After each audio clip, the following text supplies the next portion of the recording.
Это Горбачев. Горбачев. Это из-за него у нас в экономике бардак. Да благодаря ему у нас новые возможности.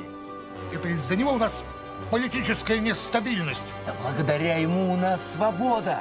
Полный хаос. Перспективы. Политическая нестабильность. Да благодаря ему у нас есть писахат. За Горбачева! За Горбачева! За Горбачева! Sometimes nothing brings people together like a nice hot pizza from Pizza Hut.